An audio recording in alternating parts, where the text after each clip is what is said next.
Good morning. I'm going to call to order this meeting of the Monroe County Board of Commissioners. It's September 16th, 2020.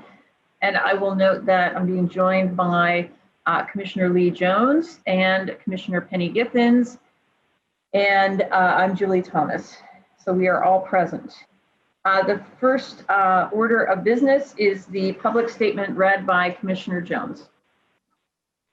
We, the Monroe County Board of Commissioners, renew our commitment and protect the rights of all people, regardless of age, race, color, creed, disability, sexual orientation, gender, gender identity, marital status, economic status, national origin. And we affirm the right of every person to live peacefully and without fear, and we will fight and resist at every step discrimination and harmful policies, whatever. We also stand in support of our county public school systems, both RBB and NCCSC. Great. Thank you so much, Commissioner Jones. Our next item is the department update agenda item. And so we will begin with Penny Caudill. There, the camera's finding you. There you are. Good morning. Good morning. So I just really have a few things today to talk about. Last night, the Board of Health met. They had recessed from a couple of weeks ago and reconvened to just kind of revisit the communal living regulations that they had put into place.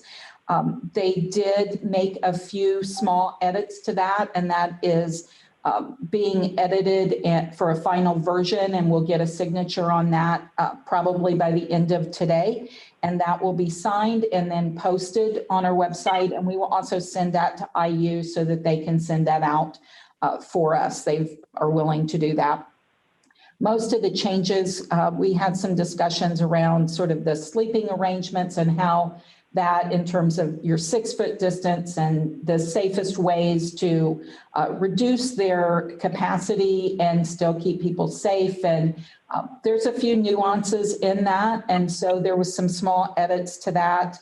We did talk about next steps for those facilities that may not be in compliance and how we'll handle that going forward. They've had a couple of weeks now to be working on that, and we always give people time to come into compliance. So we will be moving forward with that. And they made an official request for the university to notify us when they have information about non-compliance so that we can follow up on those things. The board did recess and will meet again on October 6th at 5:30. The State Department of Health, our health department, the state, the university, the local schools have all been in communication. I know that we've been talking about this for the past few weeks and how the numbers, when we look at the dashboard, didn't include the universities, specifically the negatives. So that has been an issue that was identified not just for us as a county with our university, but also with other counties that have universities. So that is being corrected. I think people have probably, if they're watching the dashboard, have seen those starting to come in, and hopefully by today or this week, all of that will be resolved. And next week, we should have a nice, clearer picture that's more stable. There is some, I'm going to use the term kind of cleaning up some of the data just for those circumstances. Not a lot of them, but we are finding some that were sent to us, but the student, this is their permanent address, but they're in another university town and it needs to go to that county. And some, again, that it's been counted in their county, their home county, and it needs to come to us because they're a student resident. And that is kind of a change, but that is so we get a clear picture of where each county truly is with the universities open. So we are working on that. I think that will be better next week. We'll see a clearer picture on that if all goes as planned. Yesterday, our percent positivity rate was at 8.8%. We do continue to communicate and collaborate with all the schools, the local schools, the universities, and including the Greek system to monitor and work through those regulations and help them come into compliance. I will say that several of the houses have done a really good job at limiting further spread in their house, and they've come off quarantine, and we're very happy for those houses and want to commend the work and that they have put into following guidance and rules and protecting one another so that they could do that. I want to thank the people from the houses and the parents who have reached out, have been very kind and asking questions and working with us. This has been an overwhelming and enormous, complex process to kind of get through. And so I appreciate everybody's patience around that and just working with us. It's very much appreciated. It will require continued diligence and following of the regulations and safety precautions for these houses to stay out of future quarantine. But I will say that it really isn't about staying out of future quarantine. It's about keeping everyone safe and healthy. And that's really the goal. So I would just like to frame it in that perspective. We want people to be safe and healthy. And the last thing that I will say is more on a fun note, but tomorrow is National Constitution and Citizenship Day. And so I would just say, let's be good citizens every day and look out for one another. That's great. Thank you so much, Ms. Caudle. Comments or questions, Commissioner Jones? Just that I'm pleased to hear that the recommendations for mixed living accommodations have been changed to regulations and that people seem to be being pretty cooperative with that. Yes, for the most part, they are. We're very pleased. Great. Any comments or questions, Commissioner Giffens? I just want to compliment the health department on their collaboration with IU. I think it's making a big difference. The approach you're taking, the way you're working together, it's keeping people safer. Thank you. Yeah, indeed, that's very true. It's been a community effort and working with various entities in the community, and IU being one of them, especially with the fall term in full swing. So yeah, thank you for all your hard work. We appreciate you. Thanks.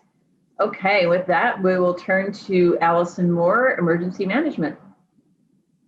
Good morning. I'm happy to report that I have worked with our clerk's office and we have a plan for getting them masks. I did report last week that we would be supplying those, but we now have a plan and a number that we plan to drop those off for.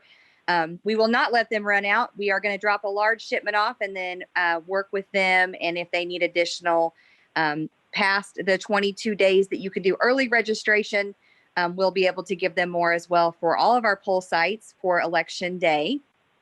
We also received our second shipment. I reported last week that we had gotten an allotment from the Department of Homeland Security and that we had received so much that it was going to take a second load, which was exciting news. And so that has now been received and unloaded in the county. And so we have those supplies readily available upon the need. Of course, through that shipment should be the last shipment we receive from Homeland Security through the fall. Of course, if something happens and we need to make additional requests, we will do so. I'd also like to report that we still have spots available for our September 29th blood drive, and we are getting closer and closer to that date. If you wish to make that donation, or you can make that donation, I'd like to challenge you to do so. You can register for a time slot at redcross.org. They have spots still available and they will be keeping social distancing. And then you also do get the antibodies results back. And because they're having a hard time getting people signed up, so I'm really trying to challenge you, they also have gift cards available this time. And if you do make your appointment and then you do fulfill and show up, then you will be able to get a gift card for something from our community. It may be a food vendor or a haircut. There are a variety of different things that the Red Cross is offering, and you will get that once you've made your donation. So kudos to the Red Cross for that. And thank you also for the Monroe County Convention Center that's having and hosting that event and all of our blood drives. They've been wonderful to work with. We continue to help our health department. We're answering the phones a couple days a week on that COVID hotline in their main lines, trying to help so that their staff has one less thing to do as they are eagerly working there, and continue just to support all of our local resources and all of our departments as best as we can. Great. Thank you so much. Comments, questions? Commissioner Jones? No, I don't. Commissioner Githens? No, sorry, I can't donate again. They have that 56-day gap between the times you can donate. Yeah. But I must say too that they were very, very quick on getting results back on the antibody testing. Yeah. Awesome. That's good news. Right, we continue to appreciate your hard work and making sure that we are all safe and protected. And there's still the distribution of face shields and masks at the fire stations, and just drop by at the emergency management webpage off of co.monroe.in.us. Thanks for that addition, Commissioner Sure, Thomas. thank you. Appreciate that. Thank you. We Uh-huh. appreciate your hard work. Thanks. Next, we have Lisa Ridge, Public Works Director. Good morning. Morning. So just to kind of give you an update of where our paving is happening at right now, we are finishing up at Reeves Road, which is at Ellettsville city limits out to the Owen County line. We'll be moving to do a small, about 1,000-foot piece out on Kent Road. And then we are preparing Duncan Road for paving in the next week to 2 weeks. Our community crossing projects that were awarded in January are set up to be starting this Friday. They will begin at Old State Road 37 North on the northernmost piece, and we go just down to the forest entrance. And then we'll continue submitting to move ourselves farther south on that road to tie in eventually with the Bicentennial Pathway Project. That does not include paving, but then we will include the paving as part of our paving program. Also, we did not, so NDOT canceled their community crossings call in July due to the COVID and the pandemic. So we got notice this week that they are actually going to go ahead and do a call in September. So they are opening September 25th through October 23rd. So we will have just about a month to, we usually switch between bridge projects and paving projects. We're going to go ahead and do paving projects on this call again, like we did in January. We anticipate of submitting approximately $1 million worth of work for 2021 to where we can provide the $550,000 match to that. And then in the January call, they will announce those in November, December of this year. So it's a quick turnaround. It's going to take a lot of work to get these projects set up and the estimates done. But I'm confident we have a great team to do that. And then the next call is in January, and we have 2 bridges that we will be submitting in that call. So we're trying to stay ahead of the game for seeing when they're doing these calls. We do also have, NDOT has a NOFA call for federal aid projects that are the 80-20 splits. That opens in October and it will end in November. We will be submitting a bridge job, a major bridge job for that call also. So we're busy trying to keep the projects going. And if you have any questions, let me know.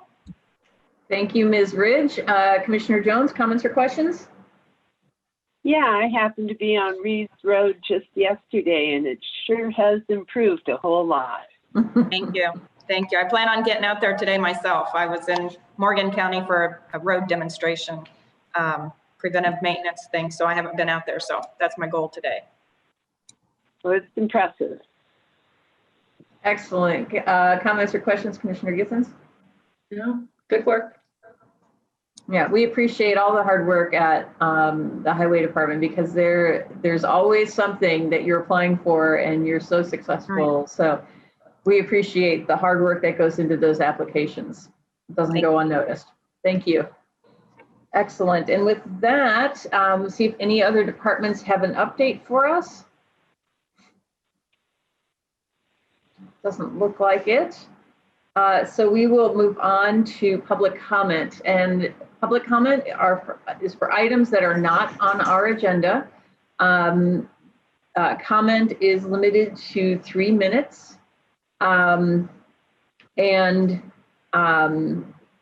You will hear a tone at 2 minutes 30 to let you know that you have 30 seconds left. Ms. Dayton, if you could provide that audio for us. Right, so when you hear that tone, that means you have 30 seconds left to complete your public comment. Will also be used throughout all of our agenda items. Is there anyone here who wishes to offer public comment? You just go to participants and raise hand from the bottom of the screen if you're on Zoom on a PC. It looks like first up is Jim Shelton. Excellent. Good morning, Mr. Shelton. Good morning, Commissioners. Jim Shelton with the Chamber, but speaking right now on behalf of Court-Appointed Special Advocates, or CASAs. Want to make you and the public aware that CASA will have their regular fall training just about a month from now. It will run October 19th through November 11th. It will be virtual again. It'll be Monday, Wednesday, and Thursday evenings from 5:30 to 8:30 via Zoom. We need people to volunteer to be CASAs. As I've told you before, the COVID-19 pandemic is dramatically straining families. And as a result, we've had an increase in cases where children have been abused or neglected by their parents.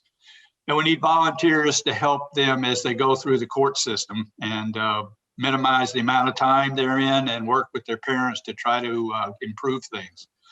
So you can go to monroecountycasa.org. You'll see a volunteer link, which has another link for frequently asked questions, and you can learn more about it. Or you can call 333-2272 and talk to the staff.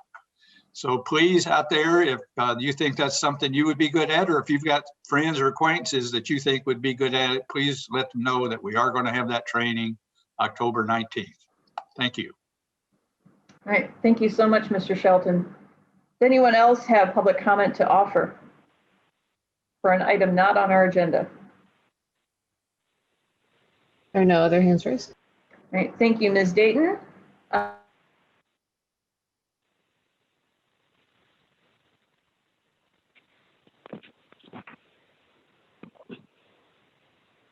Uh-oh. I think Julie. Our regular agenda.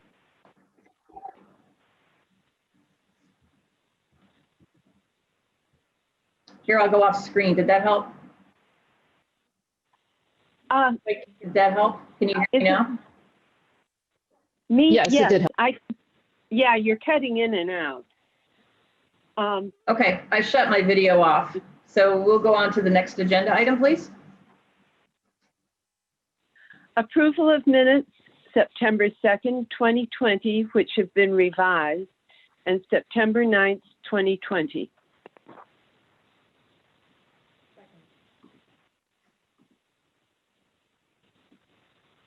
Okay. Did you- I did not hear, but I read the lips of Ms. Githens, who said second. Can you restate?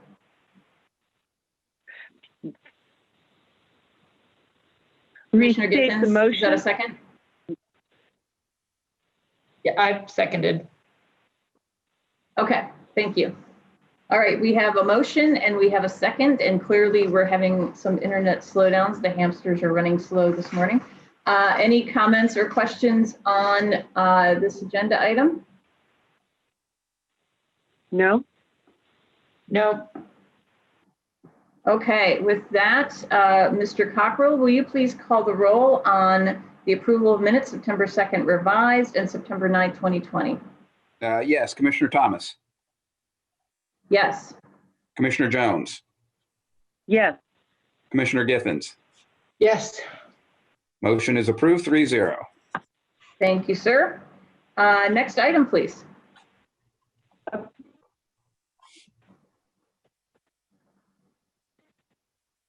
Funny. Lee, you're not coming through. Oh, no.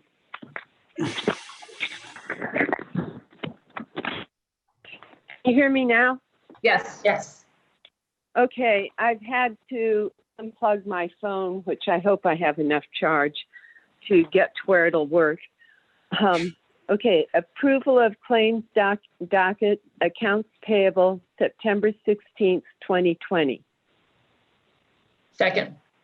All right, we have a motion and a second. Mr. Miller, what can you tell us about this? Good morning. Good morning, Commissioners. I can tell you that the total for the claims was $4,361,129.25. The most notable of those was for September lit distribution, and that total was $3,456,678.92. Next was August food and beverage tax distribution in the amount of $202,637.34. And finally, August city pass-through fees for the city of Bloomington in the amount of $110,219.62. All right, thank you so much. Any comments or questions, Commissioner Jones? No? Commissioner Githens? No, I'd had a couple of questions and people were able to answer them before the meeting, so thank you. Excellent. Is there any public comment on this item? No hands Again? raised. Okay, so again, for anybody who wants to comment on any of these items, just go to participants at the bottom of the screen and click on raise hand. And seeing no one offering to make public comment, Mr. Cockrell, will you please call the roll on accounts payable, the claims docket, accounts payable September 16, 2020? Yes, Commissioner Thomas, Yes. Commissioner Jones, Yes. Commissioner Githens. Yes. Claims are approved 3-0. Thank you. Thank you. And we'll now move on to new business. Move to approve ratification of Monroe County Clerk contract with the Convention Center. Fund name, election, fund number 1215-30006-0062 in the amount of $3,450. Second. All right, we have a motion and a second, and we have Ms. Martin to offer us some information. Can you hear me, ladies? We sure can. Okay, the first thing I want to do is start on a positive. We applied for the CARES Act grant.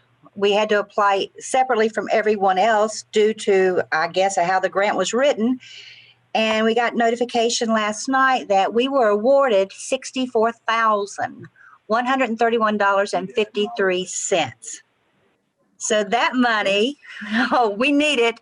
That money will need to go back into our 2020 election fund, because as you know, I have another election coming, and that will help us meet our expenses going forward. Great. Does that resonate with everyone? That's great news. And we also can work with, if your expenses exceed that relating to COVID, we can also work with you on some other funding mechanisms. So just let us know if you need additional dollars. We'll get it figured out. Excellent. Thank you. I appreciate that. Now let's go on to the contract. As we've spoken earlier, this is for training. This is a room that we're going to use for training of our poll workers. The showers was too small at this time, so we have contracted with the convention center, and they've given us a great deal. They cut the cost dramatically for us. They've been wonderful to work with. And training starts on the 28th of October and runs until roughly November 1st. That's for our poll workers. I also had Sherry send you a mitigation report on our poll sites. It's very informative, and we're going to do everything we can to meet all those needs. besides, changing the poll sites again. We are now down to 28 poll sites in Monroe County. There's on your mitigation report, it gives you every poll. To help the voter know where they're going to vote, we're also doing a mass mailing. And we're doing it a little differently this time. There's 97,000 registered voters in Monroe County. But sometimes 2 or 3 people will live in the same household. So instead of sending household A 6 cards that tell them where to vote, we're doing it a little differently, and we're doing the mailing based on registered voters in a house. So the duplicate addresses have been taken out. So it takes your mailing down from 97,000 to roughly 52,000. So like in my household, I'll get 1.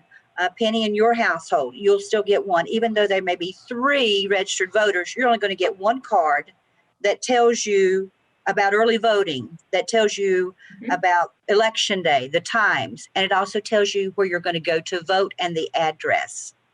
So I think that's going to be very informative to the voter. And it does save money by just sending it to a household. Have I just muddied the water for everyone? No, I think it makes sense. Good. It's a good plan. Yeah. Let's see if anyone has comments or questions for you, Ms. Martin. Commissioner Jones? That sounds like a good plan to me. Good. All right, Commissioner Githens? Yeah, I hope that people remember to get registered to vote, because I know that there's still a number of people in the county that haven't done that. And what's the deadline for that, Ms. Martin? October 5th. There's so many dates are in my head. You always hope you pull out that right date. I should write them down ahead of time. We have a PowerPoint that scrolls before our meeting, and all of the dates are on there, which is great. And we appreciate working with the election board on putting that together to make sure it was absolutely precise. But yes, you must register to vote by October 5th, and everyone should log in and check your voter registration to make sure you're still an actively registered voter before October 5th. And that is at indianavoters.com. Right? And then early voting begins October 6th. That is right. That is correct. Very good. Excellent. I got those dates. The most current, the most pressing dates are easy to get through. And do we have enough poll workers? Yeah. It's amazing. People are stepping up. I would not have guessed it, but they are stepping up. And I guess it helps to know that we're doing all we can to keep them safe at the polls. And, it seems like you lived through one election and it was okay. No one really had any problems. So we're going to do it again. And the people have been wonderful. Yeah, excellent. So if you are still in need, folks can go to monroecountyvoters.us and it tells find you everything. Right, all the information, sign up, and you will take high school students of a certain age. Yep. We will 17 and up. The reason being, at 16, you have to have a note for their parents and the principal, and you have to maintain above a C average in school. But the 17, 18-year-olds have more leeway. And you and I both know younger people in electronics go hand in hand. So this is something that they pick up quickly, they utilize it quickly, and they're fast reacting. So we're blessed to live in a community with so much diversity that we can pull all these people in. Right, and a community full of smart cookies too. Yes, we do. Yes, we do. And I will just note that typically, and this is across the country, we rely on poll workers who are retired, and that's exactly the age group that is at higher risk if they do contract COVID. So this is a really good thing to see that we've got members of the community stepping up from various age ranges, and that you are doing everything you can to protect the poll workers and the voters throughout this whole process. We are, and our community has reached out. Allison, it wants to give me more face masks. I've got a plethora of them. So whatever we don't use, we will give back. But we try. We try. We do that 6 feet and Some jobs, you want to get closer to and you just want to reach out and touch them and say, no, honey, come here. It is a work in progress. Yeah. But we're willing to take criticism and do whatever's necessary. And that's the bottom line. We will do whatever is necessary to pull this election off.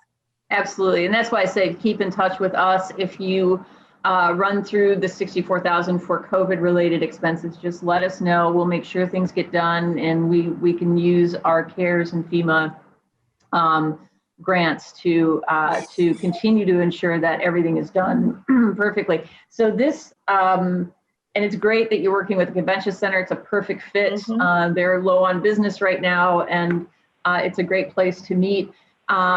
Beautiful surroundings, and but this is something that you can utilize CARES money for, correct? Yes. And the grant is written where we have to apply separate from the rest of the county. I don't know why that is, but we keep a list of everything that we spend that's COVID related. This mailing that we're sending out, this 52,000 letters, I would not have had to send that out had it not been that we had to move people around. So that would be a COVID related expense.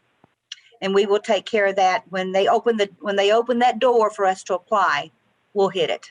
Excellent. That sounds like a great plan.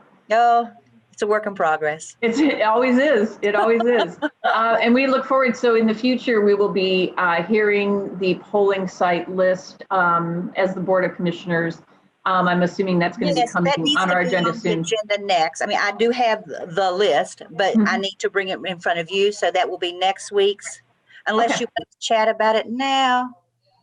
I think we're good. I just got the email this morning, but I was in the middle of getting ready for this meeting, so I have not read it yet. But I appreciate that you've put us in the loop and kept us informed about the good work that's going into ensuring ADA compliance. Right. Absolutely, we're all in this together. Right. Excellent. All right. That finishes it for me. That's excellent. So hold on a second. Let's see if we have any public comment or questions. Anyone from the public? There are no hands raised. Excellent. Very good.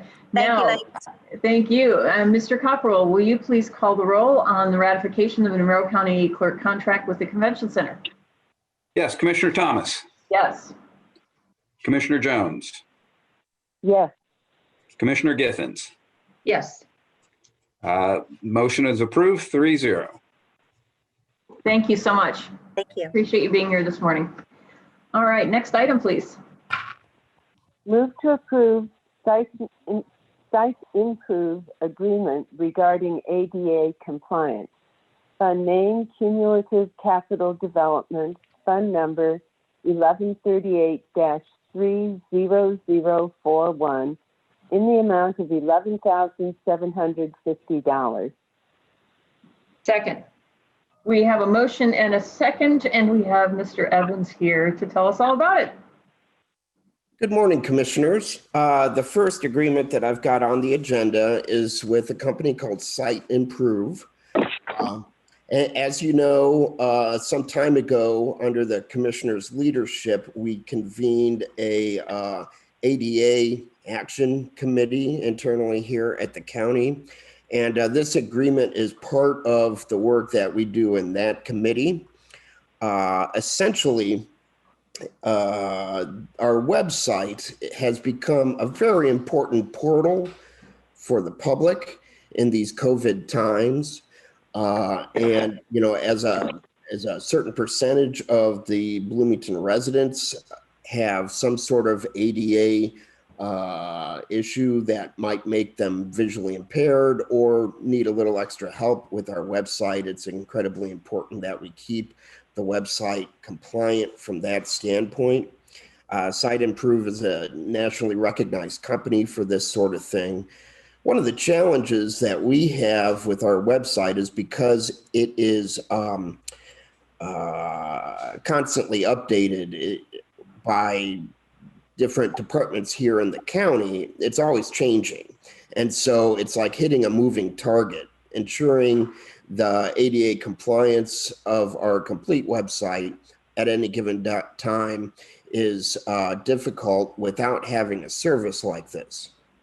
So what they do is they regularly scan or spider through our website and check for any ADA issues that might have come up with the editing of the website. And then they present the report to people in my department who will be able to mitigate the issues that are presented by the audits.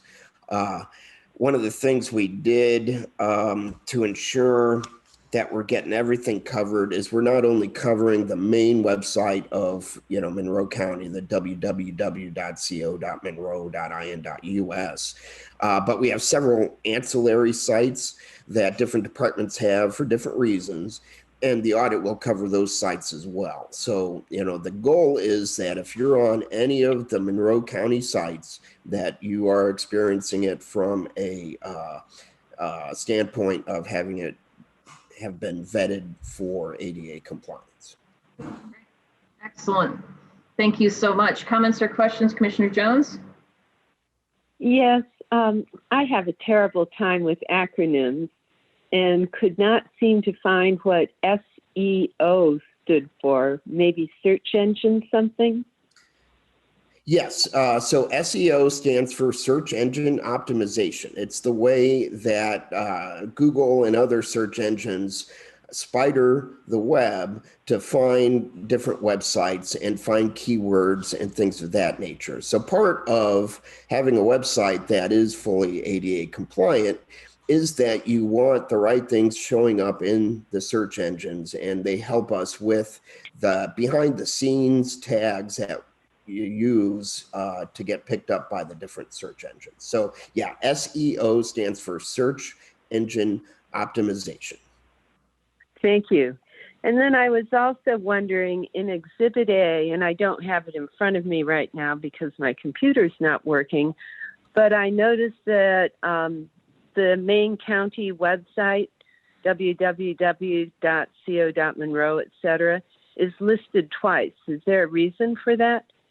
It's actually a typo. I think it should actually be where they're spidering not only HTTP : et cetera, but also the secure version HTTPS. And I think that's merely a typo. Okay, thank you. Great. Comments, questions, Commissioner Giffens? Yeah, how often will we get some of these progress reports? At the beginning of the contract, we will probably be getting them weekly.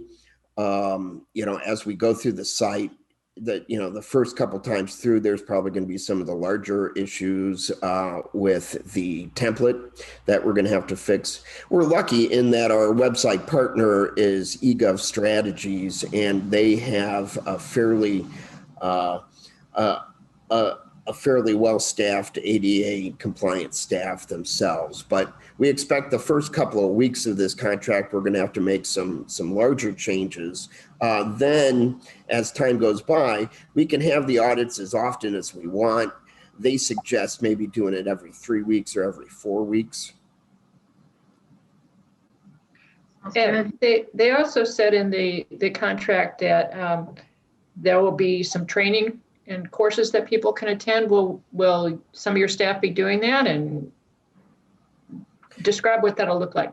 Okay, so yes, Rita Bush is my web manager in my department. She'll be obviously doing all the training. I'm probably going to do some of the training with her because I have extensive background in web development as well.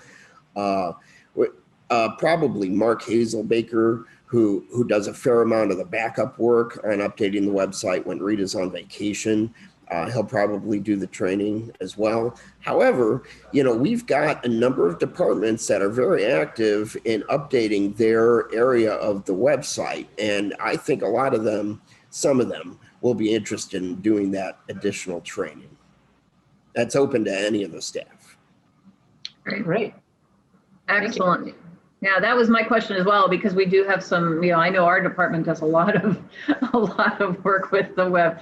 And it's important for people to understand it's simple things to us, but for somebody who is visually impaired, it's important to have the name of what is in the picture embedded with the picture, for example, so they can get the full scope of the full enjoyment of the website and the full use of the website. So Absolutely. yeah, great. Thank you for doing this. This is a great thing. All right. And let's see if we have any public comment on this item or questions. There are no hands raised. All right, thank you, Ms. Dayton. And with that, Mr. Cockrell, will you please call the roll on the site improve agreement regarding ADA compliance? Yes, Commissioner Thomas, Yes. Commissioner Jones, Yes. Commissioner Githens. Yes. The agreement is approved 3-0. Thank you. All right, thank you, Mr. Evans. We have you on the next item too, please. Commissioner Jones. Move to approve matrix integration for consulting services on name Cumulative Capital Development, Fund Number 1138-30025 in the amount of $5,820. Second. Great, we have a motion and a second. Mr. Evans. Yes. So what this is we are bringing in an outside consultant to help us migrate over to a new firewall system here at the county. As you know, at the beginning of the Corona lockdown, we greatly increased the amount of bandwidth that we get from Smithville. In order to really harness that, we need to migrate to a new firewall. The firewall is essentially a device that sits at the border of our network and controls everything that leaves our network and everything that comes into our network. It's a very important security device. And it's also kind of like the traffic cop of all of the internet traffic. So in order to really harness the amount of bandwidth we're getting from Smithville, we have to do this upgrade. Because of the security importance of the firewalls, configuring them and programming them is a bit of a specialized skill. And it's not something you typically would find in your regular staff at a county or municipal government. So we reached out to Matrix Integration, which is a company out of Jasper, Indiana, that we've had some experience with. They have the intellectual capital to be able to do this. The price on it is very reasonable for the amount of labor that we're going to get. So I feel like it's a very, very good deal for us, and I think we will all benefit being on a new set of firewalls. Thank you, Mr. Evans. Comments, questions, Commissioner Jones?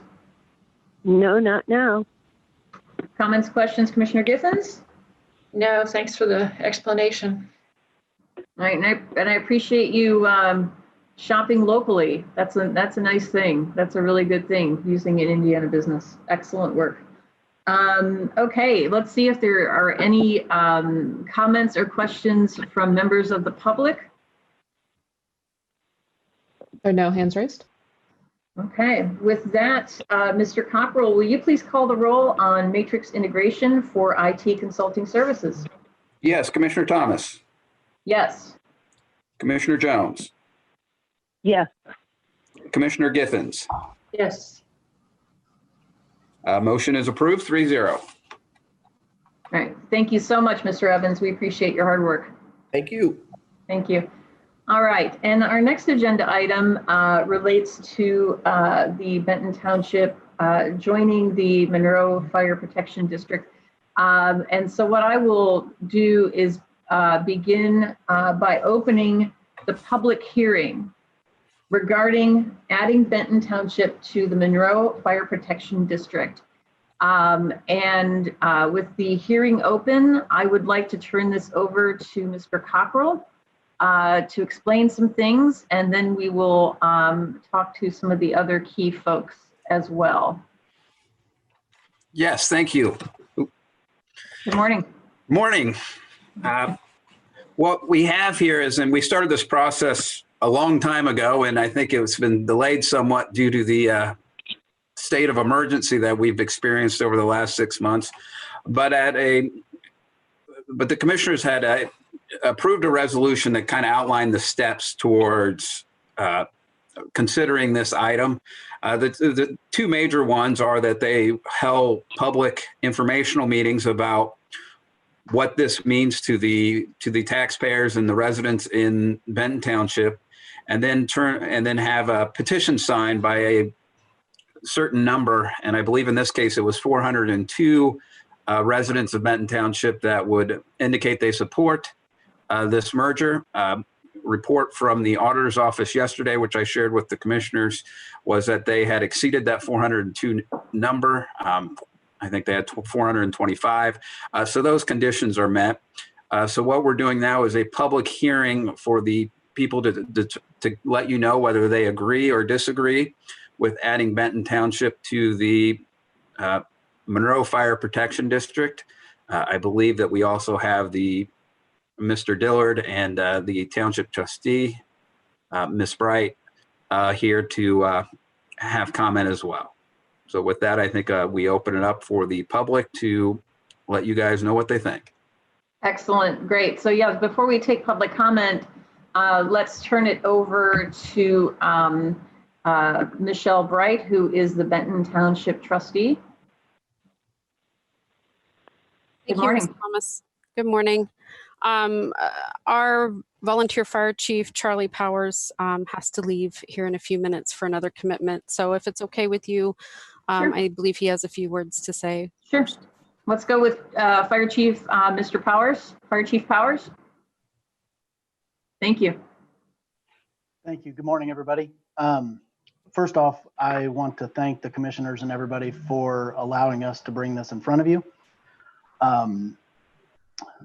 Michelle and I have talked, and I wanted to speak on behalf of my thoughts from the volunteer perspective for the department. And I spent a few days in certain areas of our township going door to door because I personally wanted to hear all the sides from the taxpayers.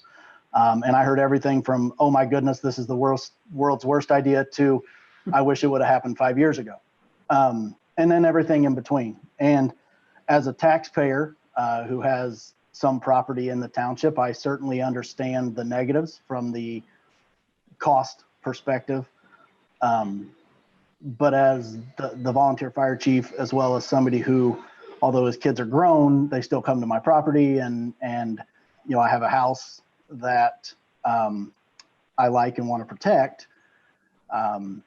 I do believe that merging with the fire district is the really only way we can provide the type of emergency services that our taxpayers deserve, and that I believe a vast majority of them would want. So, like I said in our public hearings, I do wish that I could do it on my own. I wish things were different and we could do it with all volunteers, but many items outside of our control, from certification processes to link to become a volunteer to a lot of different things, work commitments, everybody's busier. I really don't see any other option at this point other than merging with the district. So I appreciate your time. I apologize about having to jump off early. I had a customer who decided they wanted to come in 2 hours earlier than we thought, but I appreciate your time. Thank you, Fire Chief Powers. We appreciate you being here and offering that insight. And it was a great idea to go door to door. It's a really good thing to do. So let's go back to Township Trustee Michelle Bright and see if you have what else you have to offer for us. Okay.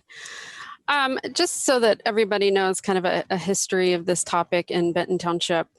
It was around 7 years ago when we realized as a township that we could not continue our method of providing fire service for the long term. It was during contract negotiations for our backup fire service that we were informed that the cost of this contract was going to increase dramatically over the next several years because the amount we were paying only covered a small portion of the actual expense it cost, and it wasn't fair to the other townships to subsidize our service. It was a bit of a shock to me at the time. Being a former volunteer firefighter and a nurse, it was important to me to ensure our community has full-time fire and emergency services when they need it. And it's not just about house fires. Our fire department also responds to medical calls, car accidents, flooded roads, downed power lines, brush fires, and hazardous materials incidents. However, I recognize that by having a volunteer fire department naturally means that there are times in which folks have other commitments and aren't available to respond. Being a township trustee in this office for 8 years now, we are mandated by Indiana Code to be responsible for that fire protection service. This is a huge responsibility, and my biggest fear was that we would get to a point in which someone would call 911 and need help, and our volunteers weren't available and we didn't have anyone to provide backup services. And I felt like we might be heading down that path if we didn't try and do something. In 2014, the volunteer firefighters and I decided to sit down and figure out a way that we could provide services on our own. We spent months gathering data to come up with our separate proposals with the goal of being able to continue to provide our residents emergency coverage 24 hours a day, 7 days a week. The volunteers talked as a group and the township crunched the numbers, and we jointly and separately agreed that we could only come up with the resources to provide coverage about half of the time, which is much less than what we had hoped. Around that time, people came off the township board and new people came on. With fresh ideas and new voices, we went over the numbers again and confirmed that we still could not do this on our own. It was our goal to continue to provide the best fire and emergency coverage possible, so we changed direction. In 2015, the Benton Township Trustee and Board started discussions of officially joining together with Bloomington and Washington Townships to form a fire territory, to formalize an arrangement that had been in place in the form of contracts for almost 32 years at that point. That fall and the next spring, we put in the work to plan, hold public meetings, and about a month before the final vote, Benton Township was dropped from that plan, our first no. This disappointment from that fueled the fire of brainstorming and research that followed. We talked to other townships and fire departments across the state and considered things like referendums, emergency loans, issuing bonds, writing grants, setting up community fundraisers, consolidating with the Conservancy, and sought payments in lieu of taxes from the state. We looked at high school or college student programs or bringing an ambulance program to the station. We reached out to 6 contiguous townships, including those in Brown and Morgan counties, about the potential of merging, unmerging, and the possibilities of interlocal agreements, but no one was interested. We talked to 3 other fire service providers within the county about what they could offer and what that would cost. And for a very brief minute, we considered drastic options such as making fire service a subscription, closing the fire station, and dissolving the township. As a group, we thought long and hard about these options and decided that none of them were realistic nor sustainable in providing the level of fire and emergency services our community deserved. Out of ideas, in 2017, we hired an emergency service advisor who, after weeks of interviews, handed us a 98-page report and told us basically what we already knew. In order to provide full-time fire and emergency services, we needed to consolidate with another unit, preferably the Monroe Fire District, but that was not possible at the time since we were not contiguous with another unit. He also reaffirmed that we couldn't do it on our own, which are 2 more no's. In the meantime, our firefighter roster was shrinking. Several volunteers were hired at Northern Monroe Fire Territory, Van Buren Township, and other career departments outside the county. A few members moved or retired, and others left the fire service altogether. The volunteers did a mass mailing asking for help, but it was difficult to find people willing to put in the time it takes to complete training and to become a member. With less people available to respond on runs and the contract price for backup services rising each year, we were reaching a critical point. In 2019, I approached the Benton Township Board and explained my concern that within the next 2 years, we would not be able to provide 100% fire and emergency coverage. After a few hours of discussions, the board unanimously gave their support in restarting discussions with the Monroe Fire Territory to consolidate with them. However, shortly after we started those discussions with the territory, I was informed the answer was no again, but because Bloomington Township was hoping to merge with the Monroe Fire Protection District, which was an unexpected development.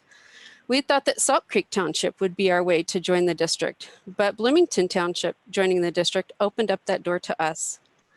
Last November, once the dust had settled with Bloomington and Van Buren Townships, Benton Township public officials approached the Monroe Fire Protection District Board of Trustees and asked them if they would be willing to consider accepting us into the district. And the answer was yes. A few months later, in February of 2020, we came to the Monroe County Commissioners to get your approval to start this process. And the answer was yes. Early spring was an exciting flurry of activity, combing through the thousands of property owner listings, sending out initial letters and postcards, then sending out letters and postcards again due to an error with the mail service, and spent many long evenings recording the hundreds of responses that we got each week, returning emails and phone calls, and meeting with residents one-on-one to answer their questions. Although this process was a lot of work and time-consuming, one of the most enjoyable parts of my day was reading the comment box that was printed on each card. Answers ranged from the short to the point, go, to the nostalgic, should have joined the Northern Monroe Fire Territory, let's not miss this opportunity, to the academic, consolidation can increase scales of efficiency and effectiveness if carried out transparently. It was very humbling to read the messages of gratitude towards our volunteer firefighters' service to the community, the desire for people to protect their homes and loved ones as much as possible, and a few shared their experiences with our services on one of the worst days of their lives. Then COVID hit and the world shut down for a while. Public meetings were suspended, but we remained steadfast. We still needed to secure reliable fire and emergency services for our community before our cash reserves were depleted. In July, we cautiously started this process again, but this time under new public health guidelines. We sent out another round of 2,000 letters and put up over 100 signs. We held in-person and online public meetings that were masked and socially distanced, and made these recordings and presentations available online. It was at this time I could really see the momentum was starting to form. After the meetings, residents called, emailed, and sent letters in support. Several people volunteered to reach out to family and friends to spread the word, while others volunteered to call folks that they have never met. Board members went door to door in their respective neighborhoods, catching up with neighbors and talking about the same issues they campaigned on in 2018. Volunteer firefighters got the word out with social media and also went door to door in several neighborhoods. I especially appreciate all of these folks' time and energy because during this time, my time was split between here in Indianapolis as my daughter spent a few weeks in critical care in a hospital, while I still tried my best to return emails and phone calls and to answer questions about this topic. We've been very humbled by the overwhelmingly positive response, but recognize that the issue is not a clear win because it will involve a slight increase in taxes, which is hard to do at any time, but especially in the middle of a pandemic. I genuinely hope that people reach out to the township if this is a hardship for them. There are still over 350 people that have sent in a postcard that we ran out of time to contact for today's meeting, and I'm still continuing to get votes of support each day. We're very excited about the benefits of this merger and what it can bring to our community, joining the other 5 townships who have come before us to create the Monroe Fire Protection District. These benefits include having our first full-time firefighter EMTs 24 hours a day, 7 days a week at our station is going to improve response times for many residents and to the local elementary school. We hope to see a significant decrease in homeowners' insurance premiums within 5 road miles from the station once it is staffed in the near future. $1.6 million of Benton Township taxpayer-funded buildings, equipment, and vehicles will continue to serve our residents as well as neighboring townships from our fire station. And our volunteers will continue to be able to serve our community and respond on runs. And we look forward when we can have that next bowl of chili at the auction or go to the Halloween open house. In closing, securing fire protection for the future has been very long road for us as a township. There have been times over the years when I wasn't sure if we were ever going to find a solution. And I want everyone to know that this decision was not taken lightly by either myself or the board at any time during this. I am thankful for all the people over the last 7 years who've contributed to our journey and for the opportunity that the commissioners have now afforded us. Well, thank you so much. Wow, that is a lot of effort and work and dedication. You have served your residents well, as has your board and everyone at that station. You've all done amazing work to get to this point, and I know it has not been easy and it's not been straightforward. And then we had COVID thrown in, but you are to be commended for serving your residents so capably and honorably throughout this whole process. You've put them first, and it's going to be evident as those runs start. So let's see if do we have? I know we have a couple of the Township Board of Advisor members on our panel right now. Mr. Husk, Mr. Kelson. Mr. Husk, did you want to say anything? I just wanted to say that the board is in full support of the trustee and that we look forward to this. I will also add, along with Charlie, that walking door to door in our neighborhood was enlightening and also a great opportunity to meet a lot of neighbors that I hadn't met before, but also the overwhelming positive feedback that I received for this was just amazing. And I want to say thank you again to Michelle for all of her hard work as well. Excellent. Mr. Kelson?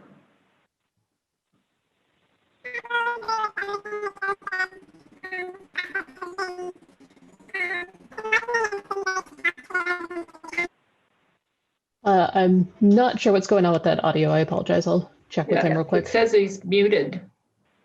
No, he wasn't. He was unmuted, but there was a problem with the audio. Yeah, she muted it. Yeah. So let's see, Mr. Dillard, Chief Dillard of the Monroe Fire Protection District. Did you want to add anything?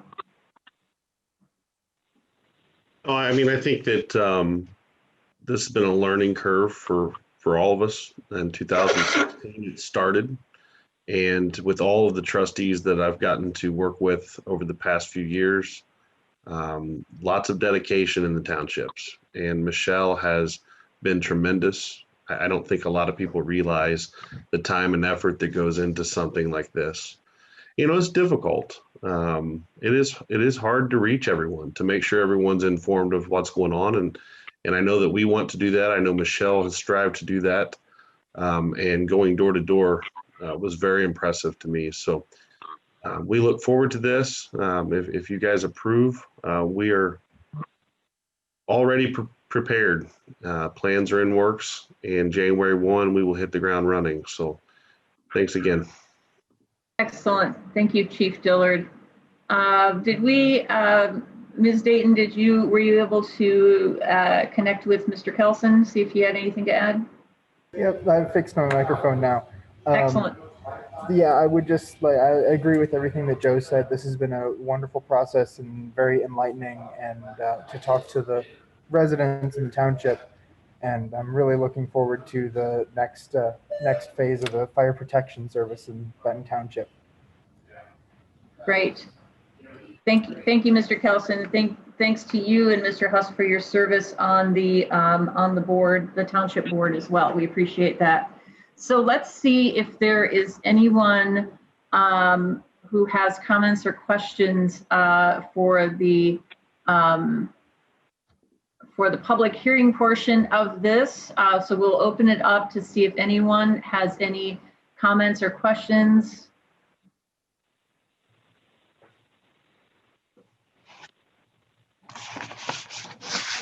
Just use the participants go to participants and click on raise your hand.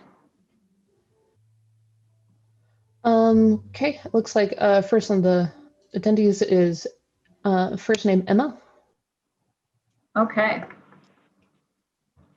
Hi, I just wanted to say, and good morning, that I am very impressed with all of the work that has been put into this as a citizen of Benton Township through the trustee and the board. I think this has been a really great effort, and it's exciting to see this having another yes, as Michelle put it, hopefully.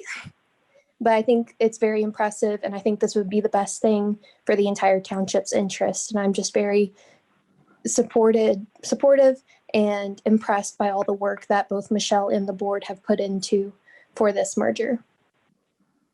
Great, thank you. Thank you for offering your comment today, Emma. Is there anyone else who wishes to offer any public comment during this public hearing or ask any questions? It looks like next up is Ernie Frazzo. Right, Mr. Frazzo? Good morning. Yeah, my role in this was to contact people who had expressed interest in the merger, who had sent in their postcards, and we were told to contact and reinforce that.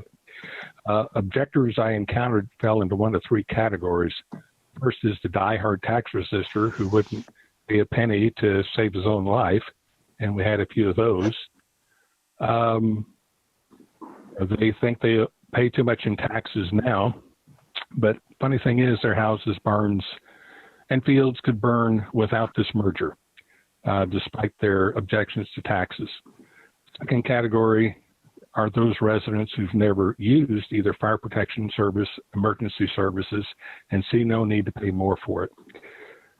That's wishful thinking, that they will never need those services, but their neighbors will. The third category includes residents who own property, particularly around the lake, that's inaccessible to fire trucks, ambulances, and other emergency vehicles due to the rugged terrain and vegetation. One landowner told of their home by the lake that was inaccessible in winter to the point of having to crawl on hands and knees to get back up to the road. They had a medical emergency, had to carry the patient up to receive treatment. Yet that's the choice they made, and they stick by it. So they see no benefit in paying higher taxes for something they can't use, but yet they stick by their choice of living where they do. In each case, no one mentioned the fact that we have an elementary school approximately half a mile from the fire station. And the 200 to 300 people that are there deserve that protection that this fire district merger could provide and to our surrounding portions. There was no consideration given to the auto accidents, boating mishaps, medical emergencies, and other situations requiring emergency services that would be provided by this merger. These things happen. We're not exempt. As an infrequent user of emergency services, I can appreciate these people, but there's more to it than that. As a member of a community, we pay taxes to provide the services to maintain public health and safety.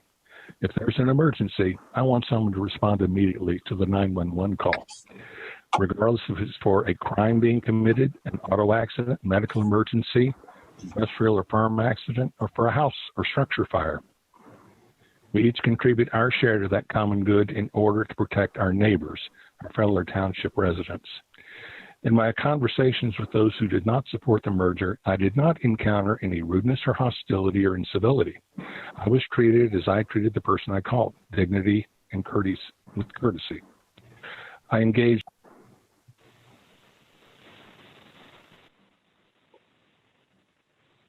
Okay, thank you, Mr. Frazzo.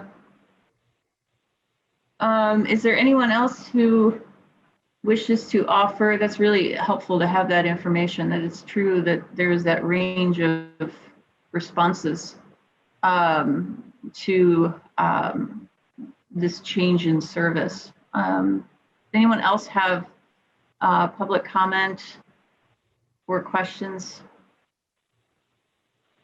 There are no other hands raised. Great, thank you, Ms. Dayton. And with that, I will turn it back to see if anyone on this board has comments or questions. Commissioner Jones? Just that I completely understand why people are reluctant to pay higher taxes, but fire protection and emergency services are so important that I really don't see that as being an area to save money.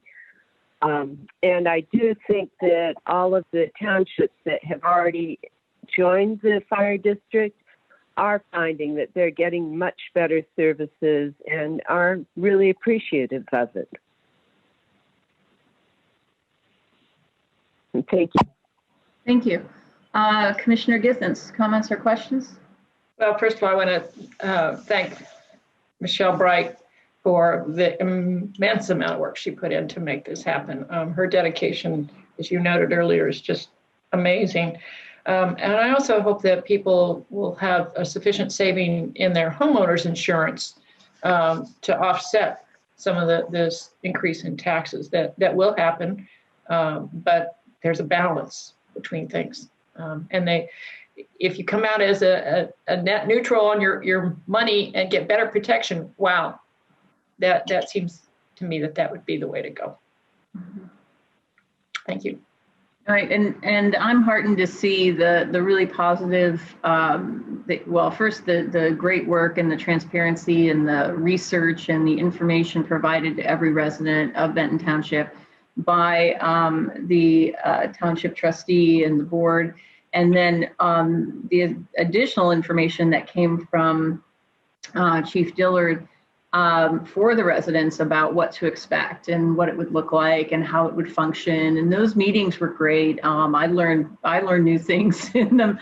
So it was really an amazing effort, and really just the tenacity to pull this off in the midst of COVID. It's just amazing. So I really appreciate all the hard work that went into this and the dedication to protecting the lives and the property of Benton Township residents. I think this is an exciting time, and it's great to see the way that the fire district is being managed and operated, and the professionalization. We appreciate all the volunteers who have worked so hard throughout all the years, but we cannot continue to rely on volunteers. And so it's time to take this step to provide that additional protection for everyone. So with that, I will go ahead and close the public hearing, but I will ask Commissioner Jones if she would go ahead and make the motion. Move to approve a public hearing regarding adding Benton Township to the Monroe Fire Protection District, and B, Ordinance 2020-36, adding Benton Township to the Monroe Fire Protection District. Second. All right, we have a motion and a second on Ordinance 2020-36. Mr. Cockrell, did you have anything else to add for us? I would just add that the ordinance indicates that they would be added on January 1st, 2022. And I think that is important for everyone to know. Yes, good point. Although there's a contract in place for next year, that's not related to it's related to this, but it is not the same thing as this. Yes, it's not officially joining until 2022.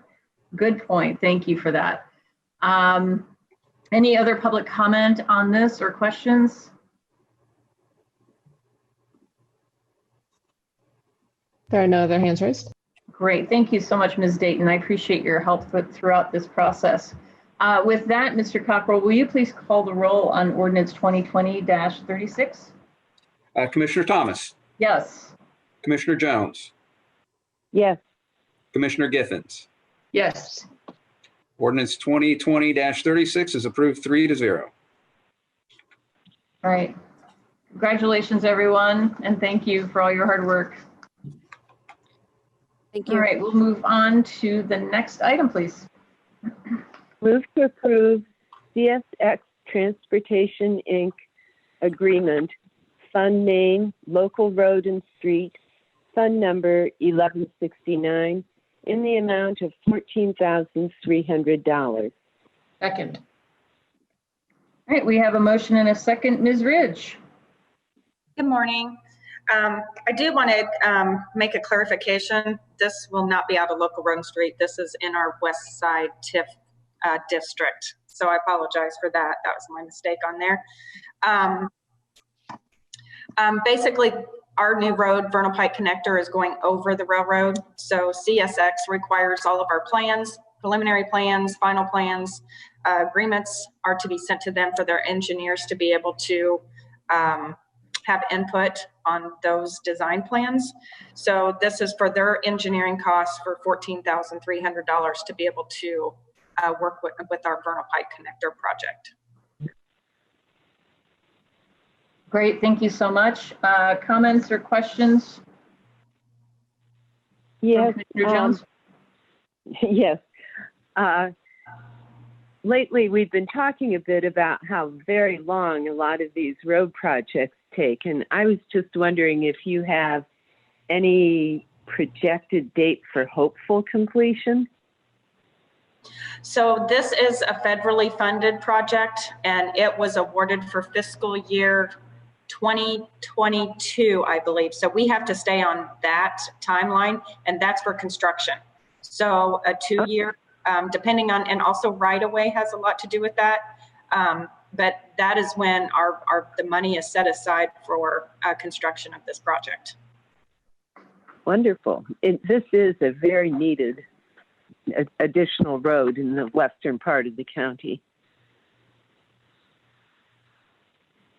Yeah, good point. Comments, questions, Commissioner Githens? Do we have to amend the motion since it's a different fund name? I think we've noted it. I think we're okay, unless Mr. Cockrell has another idea. I think you're fine. I think it'll be in the minutes, so it'll be clear. Yeah. Okay. All right. So Ms. Ridge, did you have anything else you wanted to add about this project? Maybe talk a little bit, because some of our residents may not know what is meant by a connector project on Vernal Pike. Sure. This is actually going to connect to Sunrise Greetings Court. It's a north-south dead-end street at the moment that goes south off Vernal Pike. It will tie into our newly constructed road of Profile Parkway that's tying into Gates Drive. So it's going to make a big connection up there in the western portion of the county. So and there'll be 2 roundabouts at the Gates Drive and Profile Parkway. And that is actually being constructed now and is slated to be done this fall. So this road will tie into that northern roundabout to go north. Excellent. Very good. Thank you. It's always good to have that little bit of additional information. Excellent. Any public comment on this item or questions?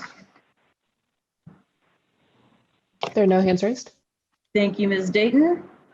With that, Mr. Cockrell, will you please call the roll on the CSX Transportation Inc. agreement? Yes, Commissioner Thomas. Yes. Commissioner Jones. Yes. Commissioner Githens. Yes.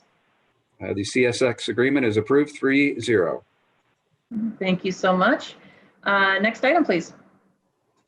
Move to approve ordinance 2020-35 and to amend the following ordinances: speed limit 86-09, stop sign 86-0806, yield sign 86-12, and no trucks 89-01.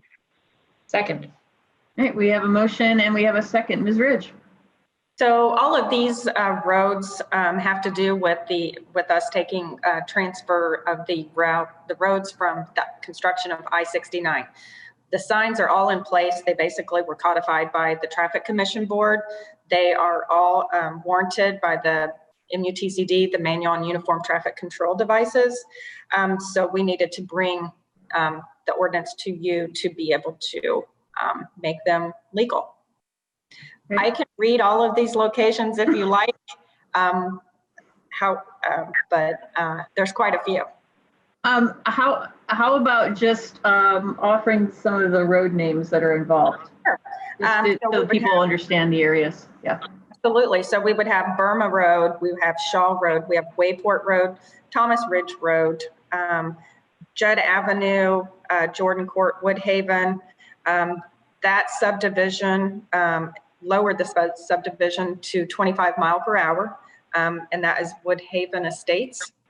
Then also they had some deletion of stop sign locations, say for instance, Jordan Court for Judd due to the reconstruction in that area. We were adding different stop locations when that road for Rockport Road, Ready Way for Fullerton Pike, that was a newly constructed road. You have Chambers Pike, Sparks Lane for Chambers Pike. And then we had a deletion of a yield location, Hinsenburg for industrial, that's now a T intersection. Then we added a yield intersection at Wayport Road for the roundabout at Sample Road. So we had to make sure that those regulatory signs, that's the signs that require an ordinance, is a regulatory sign, which is basically a speed limit sign, a stop sign, yield sign, no parking sign. Those are the most common. And then we also have a no trucks location, and this is Shaw Road from Medical Park to Rockport, Ready Way to Medical Park. We're having a lot of truck issues going on Shaw Road, so basically trying to eliminate that truck traffic there. Great. Excellent. Thank you so much. That was very good. All right. Comments or questions, Commissioner Jones? No. Commissioner Githens? No, I actually looked up where the no truck location was on Shaw Road to make sure that there could still be delivery out to Monroe Hospital. So yeah, thank you for being so thorough as is how you always operate. I didn't know about the sidewalk last night. I messed that one up last night. I threw you a little. That's okay. Sorry, but I always have to ask those questions. Don't be sorry. It gives me a little note between the two meetings to do a little lookup. Excellent. Yeah, we had a little discussion about a sidewalk yesterday at the Plan Commission meeting. That was good. I honestly thought that the plan was just where it could go, not where it was going to go. I was pleasantly surprised to hear they're going to be putting a sidewalk in on Curry Pike. So yeah, I did too. I went and saw Jack this morning and I was like, did you know? And she's like, I didn't realize it either. And I was like, thank goodness I wasn't the only one. Excellent. Let's see if there's any public comments or questions on this.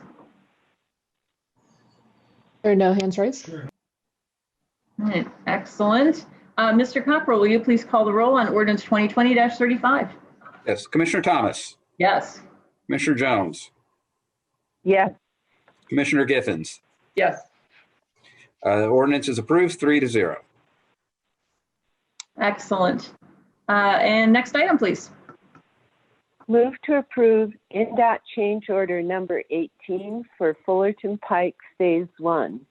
Fund name, local road and street, fund number 1169, in the amount of $7,804.99. Second. All right, we have a motion and we have a second. Ms. Ridge. So we're coming to, I think, close to the end of change orders for Fullerton Pike Phase 1. This one, we were waiting on a signature from the contractor. So when you design a project, sometimes you have to come back and make some changes. And first of all, I want to say Pomp's Car Wash, the owners, were so patient with us through this project and stayed in contact with us. We did what we could during the time to try and keep their business open. But I know it was a headache for them. So much construction traffic for such a long period of time. So when it was designed, after the driveway was complete, it was realized that sometimes some of the lower cars that would leave the car wash would scrape on the bottom due to the hump in the driveway. So we went ahead and approved for the contractor to bring in and mobilize and demobilize and to fix this problem for the Pomp's Car Wash.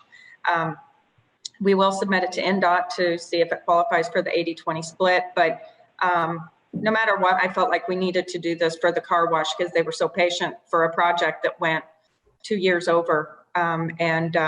I know it kind of hindered their business, I'm sure, through all the construction.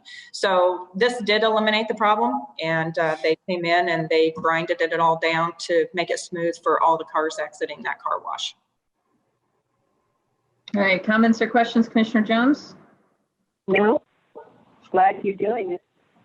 Commissioner Githens? Yeah, when I read through it, I was shocked at how much we've had to spend on the change orders for this particular project. It's really unusual, isn't it? Yes, it is. Yes, to say the least, I'm very aggravated with this project. That's probably the nicest thing I can say about this project. It turned out well. I'm not going to say it didn't, but it's been a chore of getting this far. And yeah, our projects technically don't see any that I've been involved with in the last 6 years has not had 22 change orders. Mm-hmm. And it's just been an ongoing fight with contractor and utilities. And I wish we could hold utility companies more accountable. If there was a fight I could fight, I would do that. They're not. They give you a work plan and then they are not held accountable to stick with that work plan, and then your hands are tied. But in this one, it wasn't completely the utilities. It was a big part of it, but there was a lot of issues with completion of the project overall. So I'll be glad to get this one done and get it closed out, actually. Move on to the next phase, which you're already working on. But phase 2 is already done, right? Before phase 1 got done. So that was kind of the joke at the beginning, but it really did happen. But we've got more coming. It's not over. I mean, yeah. And I do want to say that because, in defense of Monroe County Highway Department and the Public Works Department and all the folks that have worked so hard on Fullerton, there have been a lot of problems with this project, and this delay of 2 years is not down to us. It is down to a number of circumstances and a number of entities who failed to do what they were supposed to do. And we can't always hold them accountable for that, and that's unfortunate. But I want to make sure that the public is well aware that this is not an issue that emerged out of our highway department, that Thank you. We did nothing wrong, and you did above and beyond to do everything right and to keep pushing to make sure this was done right. And I will add as well that this Fullerton project, there was a lot of concerns, and there were well-founded concerns among residents about the size of the project and their neighborhood and what it would do. And this county government was so responsive. It changed the footprint of this project to protect their neighborhood and protect their pedestrians. And I'm just so impressed with everybody's willingness to work together. And I know that we can't meet everybody's needs and we can't make everybody happy, but boy, we sure did, especially you all and your department did a lot to make sure that people were as accommodated as we possibly could make them. And so kudos on that. And I appreciate the local business that has patience, especially in this time. But it's a good thing, and we appreciate them as well. So with that, let's see if we have any public comment or questions. There are no hands raised. Okay, thank you, Ms. Dayton. Mr. Cockrell, will you please call the roll on INDOT change order number 18? Yes, Commissioner Thomas. Yes. Commissioner Jones. Yes. Commissioner Githens. Yes. Motion is approved, 3-0. Thank you. Thank you so much. We appreciate you. All the ongoing hard work that gets done, it's so important. So we don't have any appointments today, but I would remind everyone that indeed we are accepting applications for boards and commissions. Please go to co.monroe.in.us. It's getting to that point where it's time to make appointments to our boards and commissions. I do want to thank the County Council for their work throughout the budget hearings. We attended all of them, and we appreciate that that it takes a good deal of hard work and energy to get through budget hearings, and I think they went really well. I'm hopeful that we're able to provide that increase for our county employees, cost of living increase that was proposed. Hopefully that will be able to happen. And because our county employees are amazing and they've worked so hard through this pandemic and have been so flexible and thoughtful, and their caring and commitment to Monroe County residents has never been in doubt. One thing that came up during the budget hearings was a question about the building department and our interlocal agreement with Ellettsville. We had our legal office had sent our proposed contract for the interlocal to work with the town of Ellettsville on both residential and commercial inspections. We sent that on July 13th to Ellettsville, and we have not we've not heard back except to say not yet. So we've not received a counter contract or proposal. So at this time, all commercial and residential building inspections in the town of Ellettsville are being managed by the town of Ellettsville. So just so everybody is clear on that, that we did more than our part, and we await to see if there is an interest in working together again. We're here, we're available, and we just want to make that known to the public. So a reminder again to check your voter registration. You can register to vote by October 5th. Go to indianavoters.com. And also any information you need on the election can be found there and at monroecountyvoters.us. We appreciate everyone who continues to actively protect their friends and neighbors in the community and protect our local businesses by wearing a face covering when they're out, social distancing, and washing those hands. And we do want to remind everyone that our buildings are open only by appointment to the public. So please contact the department you wish to speak with, and they will make the arrangements. And of course, just as with our employees, face coverings are required inside Monroe County buildings. We would like to note again that we are offering support, direct support, just as we did earlier in the pandemic, and now we're in month 6. Crazy. We continue to offer direct support to our social service agencies and businesses throughout Monroe County, whether you're in the city, the town, or outside of those incorporated areas.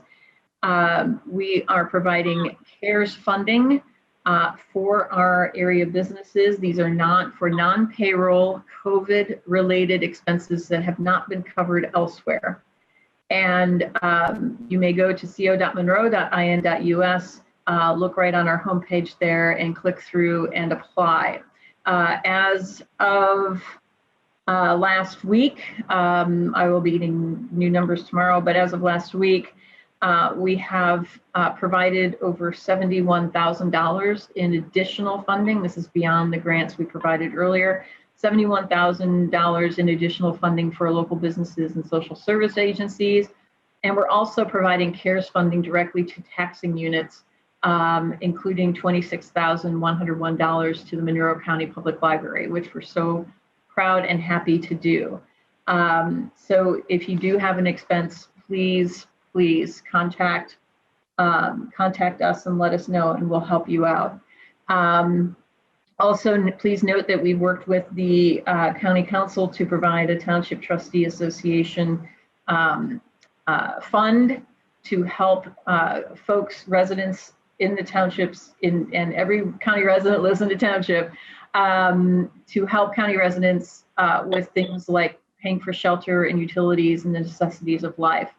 And if you are afraid that you may not be able to make your bills, please contact your township trustee. And Ms. Freeman has graciously provided a contact list of all of the trustees, and it's at the bottom at the end of every set of minutes that have been produced from the Board of Commissioners meeting. So thank you for that, Ms. Freeman. So please apply for that. Also note that on our website you can find information about filing a complaint about for a business, these are not for individuals, but for a business that is not meeting the county's health regulations, or you can apply, if you're a county resident, you can apply for an exemption to our social gathering limit. And all of that information, again, co.monroe.in.us. My colleagues have anything else they'd like to add today? No. Commissioner Jones? No. Commissioner Githens?